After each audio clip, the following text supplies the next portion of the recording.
Assalamualaikum warahmatullahi wabarakatuh. Selamat datang di pembelajaran bahasa Indonesia. Kali ini kita akan pelajari tentang materi teks eksplanasi bersama saya Ibnu Hashim. Di sini kita akan belajar tentang pengertian teks eksplanasi, ciri-ciri teks eksplanasi, struktur teks eksplanasi, dan contoh dari teks eksplanasi. Maka dari itu, mari kita belajar bersama dan simak materi berikut.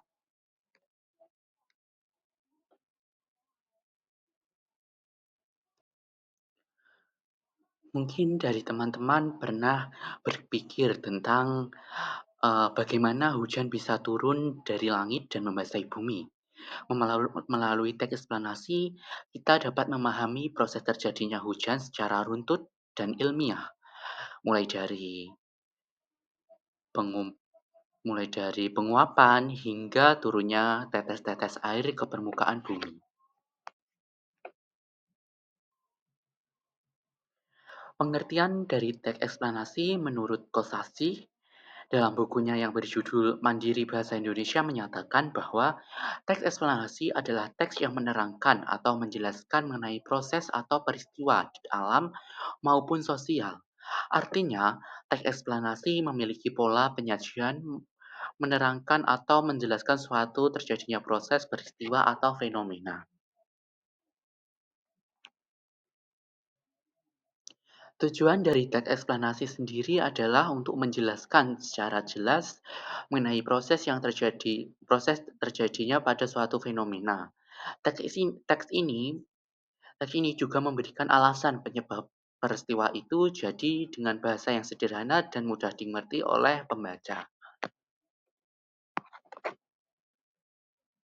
Teks eksplanasi memiliki ciri-ciri tertentu. Yang pertama, informasi yang dimuat berdasarkan fakta atau faktual. Jadi, informasi yang dimuat bukan sekedar imajinasi atau fiktif, namun berdasarkan fakta. Contohnya, proses terjadinya hujan, proses terjadinya banjir, dan lain sebagainya. Yang kedua, hal yang dibahas umumnya berisi suatu fenomena yang sifatnya keilmuan berhubungan dengan ilmu pengetahuan. Biasanya teks eksplanasi sering menjelaskan tentang fenomena-fenomena alam yang terkaitan dengan ilmu pengetahuan alam, misalnya terjadinya fotosintesis, terjadinya hujan, dan lain sebagainya. Yang ketiga, sifatnya informatif dan tidak berusaha mempengaruhi pembaca untuk percaya terhadap hal yang dibahas.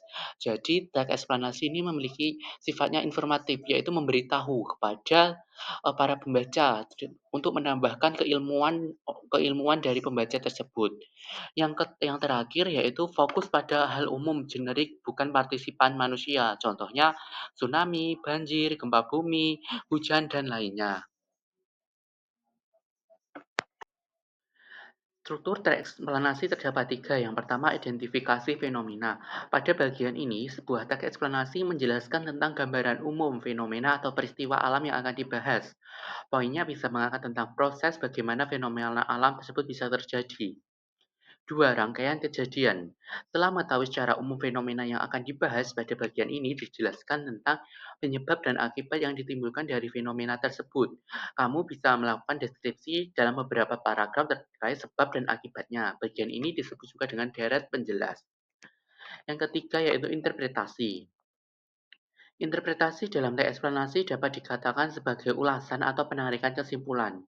Pada bagian ini, kamu bisa memberikan tanggapan atau pernyataan terkait fenomena diangkat dalam teks tersebut. Berikut adalah penggalan dari contoh dari teks eksplanasi, yaitu proses terjadinya hujan. Mungkin teman-teman bisa membaca sendiri ya untuk penggalan contoh teks eksplanasi ini.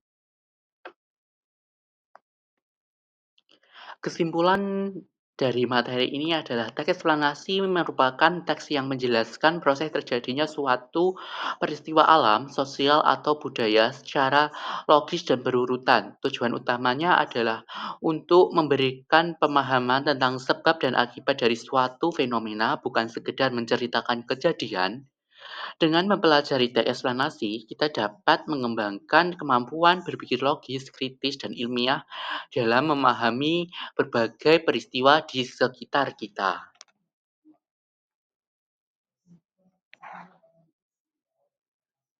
Tak terasa kita sudah sampai di ujung ujung materi atau akhir materi. Maka dari itu saya memohon maaf jika dalam penyampaian materi terdapat kekurangan atau kelebihan dalam saya menyampaikan. Saya mohon maaf sebesar-besarnya. Wassalamualaikum warahmatullahi wabarakatuh.